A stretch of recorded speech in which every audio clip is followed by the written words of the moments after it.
Aouni Soroma, bonjour. Aujourd'hui, j'ai laissé la ville derrière moi. Je suis partie en Beauce, pas pour faire joli, mais plutôt pour cueillir, goûter, respirer des fruits sauvages, croquer sur place, avec les mains, mais avec le cœur. Ici, la nature est brute, généreuse et tellement vivante.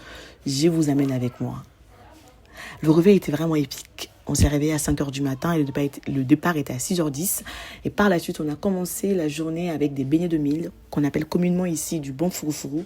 Et s'il vous plaît, prenez le temps de respirer et d'admirer cette vue, mais incroyable. J'étais tellement reconnaissante, je me demandais, mais quelle chance j'ai. Et on va pas se mentir, je vais pas commencer à geindre. Moi, j'ai choisi une vie plutôt très, très différente. J'ai choisi de vivre en France, en Île-de-France, pardon, où j'ai voulu vraiment mener une vie plutôt bobo, mais à la fois catastrophique, où je passe quasiment mes journées à geindre, à me préoccuper du temps, à stresser, à regarder des courriers, à voir quel courrier j'ai, enfin... Franchement, c'est une vie très très étouffante. Il faut vraiment le vivre pour savoir, pour comprendre. Et c'est un luxe pour moi de venir au Mali et de prendre ce temps-là, d'aller en brousse, de marcher avec des gens, rencontrer des gens. Et là, j'étais en train de me détendre, de réfléchir et de méditer. Et c'était incroyable. Et par la suite, j'ai demandé aux gens de m'accompagner, cueillir du zabon. Le zabon, c'est l'un de mes fruits, mais l'un de mes fruits préférés. C'est un fruit qui est doux et amer, qui surprend à chaque bouchée. Et j'ai eu la chance. On m'a aidé à cueillir à peu près 2 ou 3. Et par la suite, j'ai découvert ce fruit qu'on appelle du tonké, qui, dans un premier temps, a l'air très poivre et très très acide, mais mangeable à la fin. Et c'était trop trop bon. J'étais tellement reconnaissante. Et au final, je me suis dit, mais Kumba, c'est ça le bonheur. C'est de se retrouver en plein nature, se savourer ces silences qui, dans un premier temps, a l'air... Enfin, je me disais, c'est une journée très simple, mais très, très précieux. Et par la suite, j'ai découvert un autre fruit qu'on appelle bourré. Je ne sais pas comment on appelle ça en français. C'est des gens qui passent par là et que vous connaissez le nom de ce fruit-là, ou dans votre langue, je ne sais pas comment on l'appelle. N'hésitez pas à le mettre en commentaire et aussi à commenter et à vous abonner. Je suis en train de bien flâner. À la fin de la journée, mon pantalon et mes pieds m'étaient tellement poussiéreux. Mais c'était pour une bonne raison.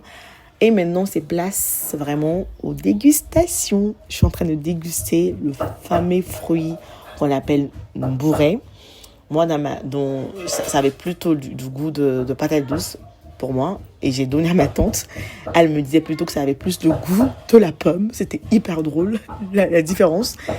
Et là, c'est le moment de goûter du tonké, qui est tellement acide, mais j'en ai mangé plein. Et là, c'est du zabon. Et c'était tellement surprenant parce qu'à un moment, j'ai cru que c'est quelqu'un qui avait pris le temps d'ouvrir et mettre du sucre à l'intérieur. C'était trop trop bon, c'était sucré. Et je suis en train de partager à tout le monde à la voiture. Je voulais que tout le monde goûte. Et là, j'ai eu la chance de voir les gens qui étaient en train d'élaborer du champ. C'était impressionnant, mais ça change complètement de ma petite vie où je pense que j'étais en dépression alors que j'étais juste en France. Et le fait de voir tout ça, ça change complètement, quoi. Genre, j'étais refaite complètement. Et là, ce fruit, on appelle ça du sousou mandé. Et il me semble qu'il y a deux genres de sousou. Le sousou que moi je connaissais est très sucré aussi, mais par contre la couleur est plutôt verte. Et celui-là, ça tend un peu à, je sais plus si c'est orange. Et c'était trop trop bon, quoi, mais très très bon. Et c'est petit par rapport à l'autre sousou que moi je connaissais.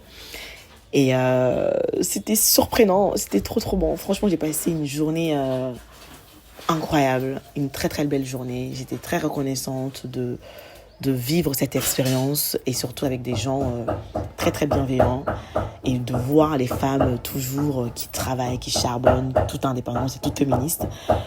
Et leur résilience, mais c'est une force que je ne pourrais vraiment le décrire. Et j'en ai profité par la suite de prendre du zabon pour amener en famille. Et ce fruit-là, on l'appelle zabon sinin, je crois. Ça a quasiment le goût du zabon, mais c'est aussi acide, mais mangeable également. Je donnerais un petit 7 sur 10. C'était très très très bon. Et ce qui était encore impressionnant, je regardais le soleil plonger derrière nous. C'était c'était très précieux, mais vraiment très, très enrichissant. Je m'éloigner comme ça de Babylone, c'était un rêve, un kiff. Et à la fin, ce qui était encore très drôle, c'est de voir une chèvre qui était montée sur... Non, mais c'était trop drôle. Et le dernier, mais vraiment, dernier fruit, c'était du chi, que je n'ai plus à vous présenter. Hein. C'est avec ça qu'on fait du beurre du karité. Et c'était trop bon, mais très très bon quoi. Je donnerais un petit 10 sur 10 quoi, mais vraiment rien à dire. Et le fait de voir tous ces arbres-là, ça m'a fait du bien. Je me suis dit en fait, c'est ça le bonheur et tu es chez toi. C'est ce que les arbres m'ont dit. Et la fin de la journée était là et c'est la fin de ce vlog. Je vous laisse admirer ce magnifique coucher de soleil. C'était juste incroyable. N'hésitez pas à partager, à donner votre avis, à commenter et à me suivre sur ma chaîne YouTube Une Malène en France Podcast. Prenez bien soin de vous. Je vous fais des gros bisous. Bye.